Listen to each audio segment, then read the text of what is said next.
Hello friends, आज हम पढ़ेंगे बायो एनर्जेटिक्स के बारे में। बायो एनर्जेटिक्स बायोकेमिस्ट्री का बहुत ही इम्पॉर्टेंट टॉपिक है। दोस्तों, बायोकेमिस्ट्री साइंस की वो ब्रांच है जिसमें हम हमारी बॉडी में होने वाली वेरियस बायोलॉजिकल प्रोसेसेस की स्टडी करते हैं मॉलिक्यूलर लेवल पर। इसी का एक पार्ट होता है मेटाबॉलिज्म।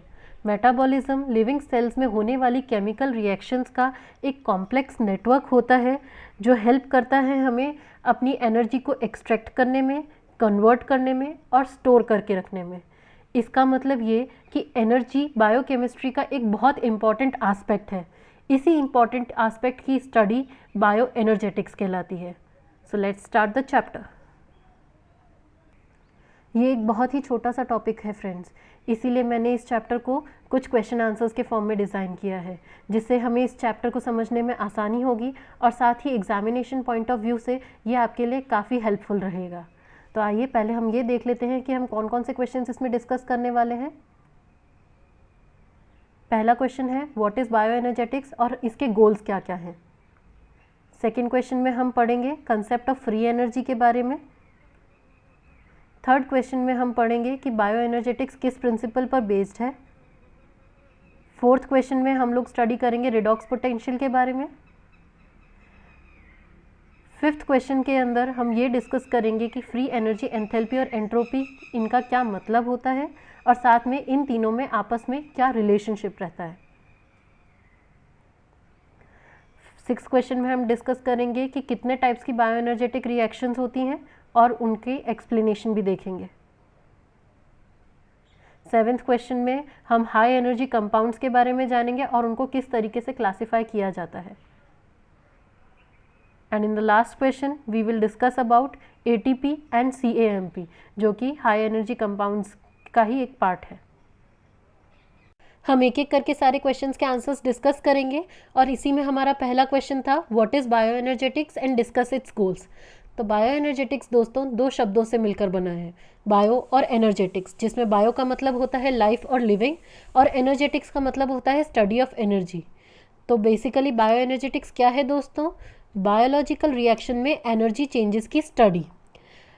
ये बायोकेमिस्ट्री का एक ऐसा फील्ड है जिसमें लिविंग सेल्स के द्वारा एनर्जी का ट्रांसफॉर्मेशन और यूटिलाइजेशन किस तरीके से किया जाता है, इसके बारे में इंफॉर्मेशन प्रोवाइड की जाती है। अब हम बात करते हैं इसके गोल्स की। तो पहला गोल जो है इसका वो ये है कि एक लिविंग सेल अपने बायोलॉजिकल वर्क को परफॉर्म करने के लिए एनर्जी को किस तरीके से एक्वायर करता है, कैसे उसको एक फॉर्म से दूसरे फॉर्म में ट्रांसफॉर्म करता है और किस तरीके से उसको यूटिलाइज करता है, हम इसके बारे में पढ़ते हैं। और इसके लिए मेटाबॉलिक पाथवेज की स्टडी बहुत एसेंशियल हो जाती है। अब इस पॉइंट से आपको ये पता पड़ता होगा दोस्तों कि डाइटिशियंस और न्यूट्रिशनिस्ट के लिए कितना ज़रूरी टॉपिक है। क्यों? क्योंकि उनकी डीलिंग भी तो इसी से होती है कि एक फूड प्रोडक्ट बॉडी में जाकर मेटाबोलाइज होने के बाद कितना अमाउंट ऑफ एनर्जी प्रोड्यूस करता है। इसका सेकंड गोल क्या है कि ये सेल के एनर्जी चार्ज के बारे में इंफॉर्मेशन देता है। एनर्जी चार्ज क्या होता है? It is the ratio of ATP to ADP। अगर सेल में ATP ADP के कंपैरिजन में ज़्यादा प्रेजेंट है तो ATP ADP ratio greater than 1 होगा और इसका मतलब ये कि सेल उस ATP को इस्तेमाल कर सकता है अपने वर्क को परफॉर्म करने के लिए। लेकिन अगर ATP ADP से कम होगी तो ATP ADP रेशो जो है, जो एनर्जी चार्ज है सेल का, वो लेस देन 1 होगा, जिसके कारण सेल को ATP सिंथेसाइज करनी पड़ेगी। क्यों? क्योंकि हमारी बॉडी में वर्क को परफॉर्म करने के लिए डायरेक्ट फॉर्म ऑफ एनर्जी जो अवेलेबल रहती है वो किस फॉर्म में रहती है? ATP की फॉर्म में रहती है। Our next question is what is meant by concept of free energy. तो फ्री एनर्जी क्या होती है दोस्तों? किसी भी सेल को अपना वर्क परफॉर्म करने के लिए एक्चुअल में जो एनर्जी अवेलेबल होती है वही फ्री एनर्जी कहलाती है। सेल्स इस फ्री एनर्जी को ATP में या अदर एनर्जी रिच कंपाउंड्स में कन्वर्ट करके अपने बायोलॉजिकल वर्क्स को परफॉर्म करते हैं। किसी भी सेल में हो रही एनर्जी चेंज जो है वो उसके अंदर होने वाली केमिकल रिएक्शंस की फिजिबिलिटी प्रिडिक्ट करने में बहुत हेल्पफुल होती हैं। क्यों? क्योंकि इससे हमें ये पता पड़ता है कि सेल में जो रिएक्शंस हो रही हैं वो स्पॉन्टेनियस हो रही हैं कि नहीं हो रही है। स्पॉन्टेनियस का मतलब होता है अपने आप, नेचुरली। तो अगर किसी सेल के पास इनिशियल एनर्जी बहुत हाई थी और बाद में वो डिक्रीज हो रही है, इसका मतलब ये कि सेल अपना वर्क खुद से परफॉर्म कर रहा है, स्पॉन्टेनियसली परफॉर्म कर रहा है और उसको बाहर से किसी और चीज़ की ज़रूरत नहीं है। सेल्स में एनर्जी दो तरीके से एक्वायर की जा सकती है। फोटोसिंथेटिक सेल्स सोलर रेडिएशन से एनर्जी एक्वायर करते हैं और हेट्रोट्रोफिक सेल्स न्यूट्रिएंट मॉलिक्यूल्स से। सेल्स जो होते हैं वो आपके आइसोथर्मल सिस्टम्स होते हैं जो कि एक कांस्टेंट टेम्परेचर और प्रेशर पर ही काम करते हैं। Our next question is discuss the principle of bioenergetics. तो बायोएनर्जेटिक्स दोस्तों लॉज ऑफ थर्मोडायनेमिक्स के ऊपर बेस्ड होती है और इस लॉ के दो पार्ट्स हैं, first law of thermodynamics and second law of thermodynamics. First law of thermodynamics principle of conservation of energy पर बेस्ड है जो कि दो स्टेटमेंट्स देता है। फर्स्ट स्टेटमेंट कि किसी भी क्लोज सिस्टम की टोटल एनर्जी हमेशा कांस्टेंट रहती है और सेकेंड स्टेटमेंट कि एनर्जी को ना तो क्रिएट किया जा सकता है ना ही डिस्ट्रॉय किया जा सकता है, ये केवल एक फॉर्म से दूसरे फॉर्म में ट्रांसफॉर्म की जा सकती है। ये हम पहले पढ़ चुके हैं 11th-12th में, आप सब ने फिजिक्स या केमिस्ट्री में इसके बारे में पढ़ा होगा। सेकेंड लॉ ऑफ थर्मोडायनेमिक्स भी आप लोग जानते हैं, ये कहता है कि यूनिवर्स में होने वाली सारी प्रोसेसेस, नेचुरल प्रोसेसेस हमेशा अनियमितता या अस्त व्यस्तता की ओर ही अग्रसर होती हैं। इसका मतलब ये कि जितनी भी नेचुरल प्रोसेसेस हैं उसमें हमेशा आपकी डिसऑर्डरनेस या रैंडमनेस बढ़ती है। बायोकेमिस्ट्री में डिसऑर्डरनेस या रैंडमनेस के लिए टेक्निकल वर्ड क्या है? एंट्रोपी। अब बायोएनर्जेटिक्स के अकॉर्डिंग किसी भी ऑर्गेनिज्म में होने वाली केमिकल रिएक्शंस दो टाइप की होती हैं, कैटाबॉलिक रिएक्शन और एनाबॉलिक रिएक्शन। इसको याद करने के लिए एक बेसिक ट्रिक ये है कि सी से आप याद रख सकते हैं कट, तो कैटाबॉलिक रिएक्शन का सी जो है कट को डिनोट करता है, तो इसका मतलब ये कि यहाँ पर केमिकल मॉलिक्यूल्स का ब्रेक डाउन हो रहा है। एनाबॉलिक रिएक्शंस में फर्स्ट वर्ड है ए, इससे आप एडिशन को याद रखें और इसका क्या मतलब हुआ कि यहाँ पर सिंथेसिस ऑफ कंपाउंड्स हो रहा है। जब दो चीज़ें मिलेंगी तो एक नया प्रोडक्ट बनेगा, तो सिंथेसिस हो रहा है यहाँ पर। हमारा अगला क्वेश्चन है व्हाट इज़ रेडॉक्स पोटेंशियल। तो इसके बारे में हम डिटेल में लास्ट सेमेस्टर में पढ़ चुके हैं फ्रेंड्स, तो यहाँ पर हम इसकी स्टडी केवल बायोएनर्जेटिक्स के रिस्पेक्ट में करेंगे। इसे ऑक्सीडेशन रिडक्शन पोटेंशियल भी कहा जाता है। एक कंपाउंड कितने इलेक्ट्रॉन डोनेट और एक्सेप्ट कर सकता है, उसकी इस क्षमता के क्वांटिटेटिव एक्सप्रेशन को हम रेडॉक्स पोटेंशियल कहते हैं। अगर हम एक सिस्टम की बात करें तो एक सिस्टम का नेगेटिव पोटेंशियल अगर इंक्रीज होता है, इसका मतलब ये कि उसके पास बहुत सारे इलेक्ट्रॉन्स हैं जिसे वो डोनेट कर सकता है। अगर किसी सिस्टम का पॉजिटिव वैल्यू इंक्रीज होता है तो इसका मतलब ये कि अब उसके पास इलेक्ट्रॉन्स की कमी है और प्रोटॉन्स की अधिकता है, जिसके कारण वो बहुत सारे इलेक्ट्रॉन्स एक्सेप्ट कर सकता है। क्योंकि इलेक्ट्रॉन्स की क्या टेंडेंसी होती है कि वो इस डायरेक्शन में मूव करते हैं कि फ्री एनर्जी जो है रिएक्टेंट सिस्टम की वो डिक्रीज हो, तो हम ये कह सकते हैं कि एक इलेक्ट्रॉन हमेशा इलेक्ट्रोनेगेटिव सिस्टम से इलेक्ट्रोपॉजिटिव सिस्टम की तरफ बढ़ता है। बायोएनर्जेटिक्स के रिस्पेक्ट में बात करें तो रेडॉक्स पोटेंशियल क्या बताता है? NAD प्लस का ratio NADH plus plus H plus के साथ। इसका मतलब ये कि ये हमें ये बताता है कि NAD प्लस हमारे पास कितना अवेलेबल है मेटाबॉलिक रिएक्शंस के लिए। Moving towards the next question, give the relationship between free energy, enthalpy and entropy. तो इन तीनों के बीच में रिलेशन डिस्कस करने से पहले हम इन तीनों टर्म्स को डिस्कस कर लेते हैं। गिव्स फ्री एनर्जी फ्रेंड्स हम अभी पिछली स्लाइड में डिस्कस कर चुके हैं कि किसी भी सेल को एक कांस्टेंट टेम्परेचर और प्रेशर पर अपने बायोलॉजिकल वर्क को परफॉर्म करने के लिए एक्चुअली जितनी एनर्जी अवेलेबल होती है वही फ्री एनर्जी कहलाती है। इसको हम डेल्टा जी से डिटरमाइन करते हैं, किसी भी सिस्टम की फाइनल फ्री एनर्जी और इनिशियल फ्री एनर्जी का डिफरेंस। यहाँ पर तीन कंडीशंस हैं। अगर डेल्टा जी नेगेटिव है तो प्रोसेस स्पॉन्टेनियस और एक्सर्गोनिक होगी, अगर डेल्टा जी पॉजिटिव है तो प्रोसेस नॉन स्पॉन्टेनियस और एंडरगोनिक होगी, और अगर डेल्टा जी जीरो है इसका मतलब ये कि प्रोसेस इक्विलिब्रियम अटेन कर चुकी है। सेकेंड टर्म है हमारी एंथैल्पी। एंथैल्पी क्या है? एक कांस्टेंट प्रेशर पर कोई सिस्टम कितनी हीट एनर्जी को या तो अब्जॉर्ब करता है या इमिट करता है। इसको हम डिटरमाइन कैसे करते हैं? डेल्टा एच से किसी भी सिस्टम की इनिशियल हीट और उसकी फाइनल हीट का डिफरेंस। यहाँ पर दो कंडीशंस हैं। अगर डेल्टा एच की वैल्यू नेगेटिव है तो इसका मतलब ये कि रिएक्शन से हीट प्रोड्यूस हो रही है और वो एक्सोथर्मिक है, और अगर डेल्टा एच की वैल्यू नेगेटिव है पॉजिटिव है सॉरी अगर डेल्टा एच की वैल्यू पॉजिटिव है तो प्रोसेस जो है वो हीट को अब्जॉर्ब कर रही है और वो एंडोथर्मिक है।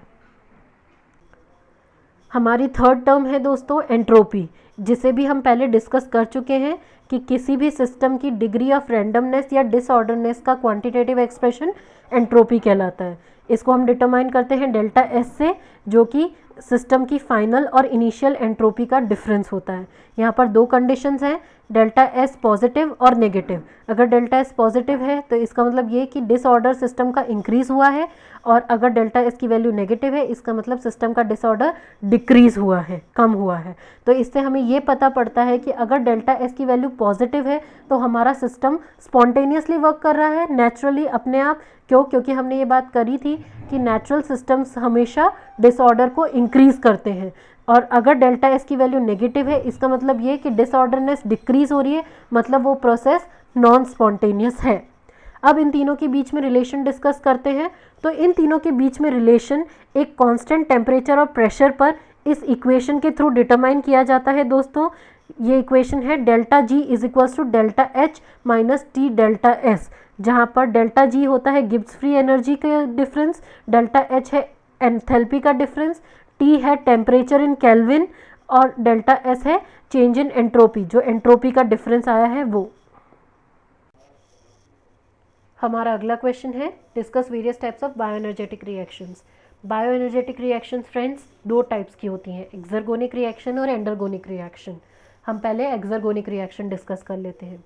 एक्सर्गोनिक रिएक्शंस वो होती हैं जो बाहर से बिना किसी एक्टिवेशन एनर्जी को इस्तेमाल किए हुए प्रोडक्ट्स में कन्वर्ट होती हैं और साथ ही ये एनर्जी रिलीज़ करती हैं।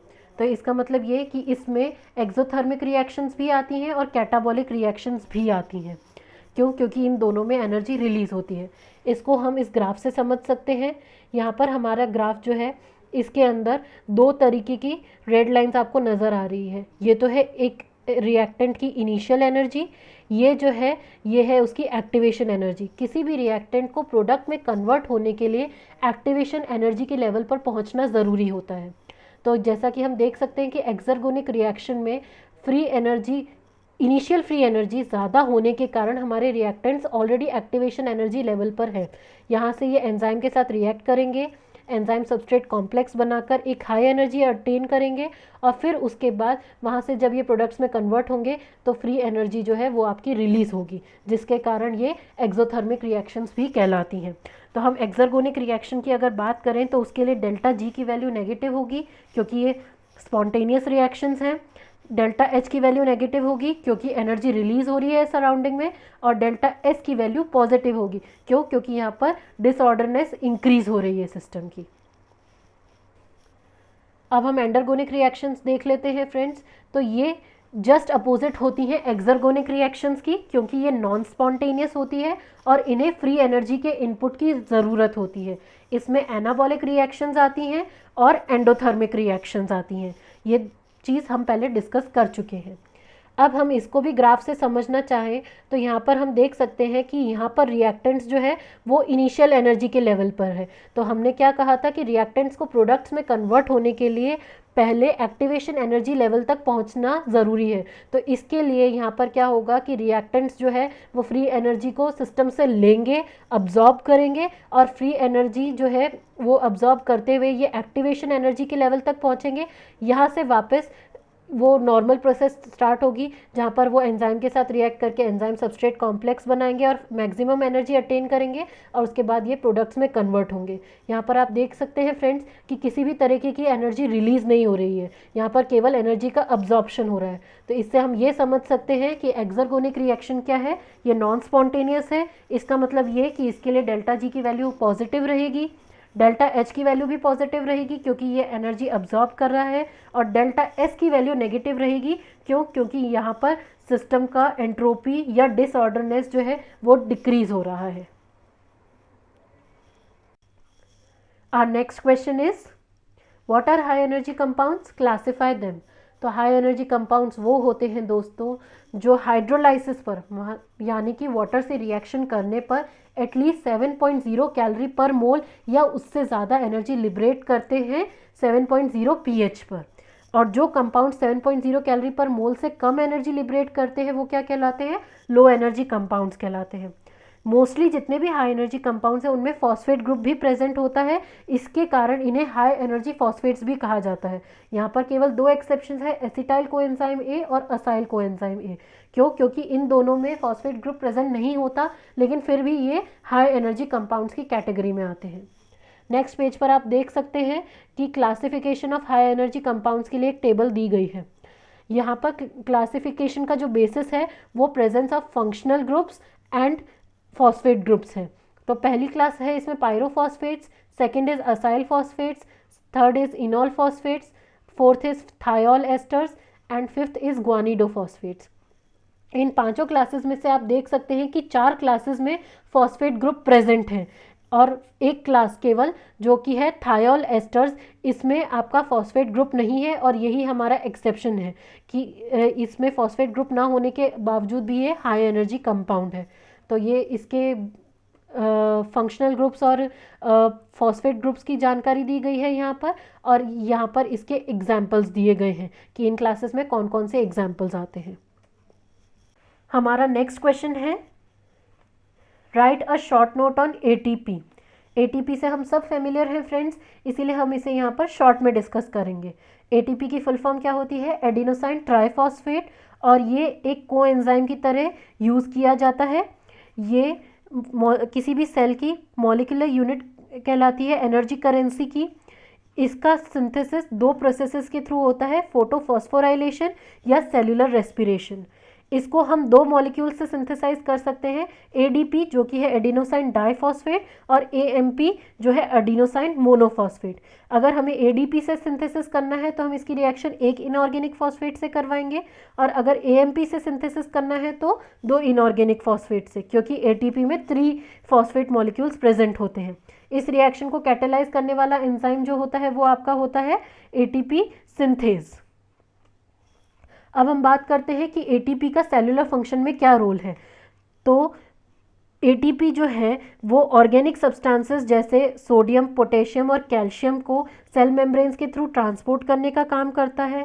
ये केमिकल कंपाउंड्स जैसे कि प्रोटीन और कोलेस्ट्रॉल के सिंथेसिस में हेल्प करता है, और ये मैकेनिकल वर्क जैसे कि मसल कॉन्ट्रैक्शन के लिए एनर्जी भी प्रोवाइड करता है। अब हम इसके स्ट्रक्चर की बात कर लेते हैं फ्रेंड्स। तो इसका स्ट्रक्चर जो है वो बेसिकली 3 मोइटीज से मिलकर बना होता है। फर्स्ट यहाँ पर आप देख सकते हैं एक प्यूरिन बेस है एडिनाइन, एक पेंटोज शुगर है राइबोज, और 3 फॉस्फेट मॉलिक्यूल्स। ये 3 चीज़ें मिलकर एक एटीपी का स्ट्रक्चर बनाती हैं। इसका अरेंजमेंट किस तरीके से होता है? जो पेंटोज शुगर है राइबोज, उसके 1' एंड पर तो एडिनाइन प्यूरिन बेस अटैच्ड होता है, और 5' एंड पर 3 फॉस्फेट ग्रुप्स होते हैं। अब ये तीनों फॉस्फेट ग्रुप्स ही जो है वो एटीपी, एडीपी और एएमपी के स्ट्रक्चर फॉर्म करते हैं। एएमपी में 1 फॉस्फेट ग्रुप होता है, एडीपी में 2 और एटीपी में 3 फॉस्फेट ग्रुप्स हैं। तो ये तीनों आपस में इंटरकन्वर्टेबल फॉर्म्स में आ जाते हैं। अब हम ये देखते हैं कि एक एटीपी मॉलिक्यूल कितनी एनर्जी रिलीज करता है। तो आप इस रिएक्शन में देख सकते हैं कि अगर हम एक एटीपी का हाइड्रोलाइसिस करवाएं तो वो किस में कन्वर्ट होता है? एडीपी और इनऑर्गेनिक फॉस्फेट में। और इस रिएक्शन में कितनी एनर्जी रिलीज होती है? 7.3 किलो कैलोरी पर मोल। अगर हम एटीपी की रिएक्शन 2 वाटर मॉलिक्यूल से करवाते हैं, मतलब इसका हम 2 बार हाइड्रोलाइसिस करवाते हैं, तो ये क्या प्रोड्यूस करता है? एएमपी जो कि एडिनोसाइन मोनोफॉस्फेट है, और पायरोफॉस्फेट। तो पायरोफॉस्फेट में 2 फॉस्फेट मॉलिक्यूल्स आपके बाहर आ जाते हैं। और इस रिएक्शन में कितनी एनर्जी रिलीज होती है? 10.9 किलो कैलोरी पर मोल। यहाँ पर आप दे सकते हैं कि दोनों रिएक्शंस में माइनस में दी गई है एनर्जी, इसका मतलब ये है कि एनर्जी रिलीज हुई है।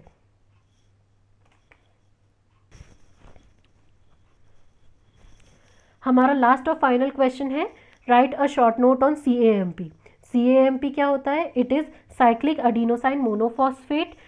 It is a type of secondary messenger जो कि डिफरेंट ऑर्गेनिजम्स में इंट्रासेल्युलर सिग्नल ट्रांसडक्शन का वर्क परफॉर्म करता है।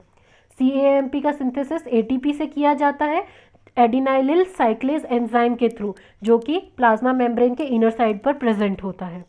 डीकम्पोज होके CAMP किस में कन्वर्ट होता है? एडिनोसाइन मोनोफॉस्फेट में। और इस रिएक्शन को कौन सा एंजाइम कैटेलाइज करता है? फॉस्फोडाइएस्ट्रेज।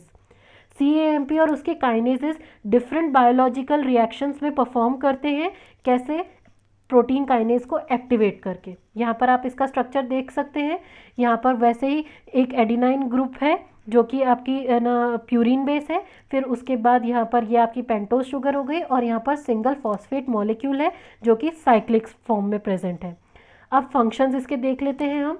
ये क्या काम करता है, ये एक सेकेंडरी मैसेंजर की तरह एक्ट करता है और उन हार्मोन्स का ट्रांसफ़र करता है जो कि सेल मेम्ब्रेन से इजीली पास नहीं हो सकते, जैसे कि ग्लूकागोन और एड्रेनलिन। और साथ ही में ये कैल्शियम का फ्लो भी रेगुलेट करता है आयन चैनल्स के थ्रू। इसी के साथ हमारा बायोएनर्जेटिक्स चैप्टर कंप्लीट होता है। Thank you so much. We will meet in next class with a new chapter.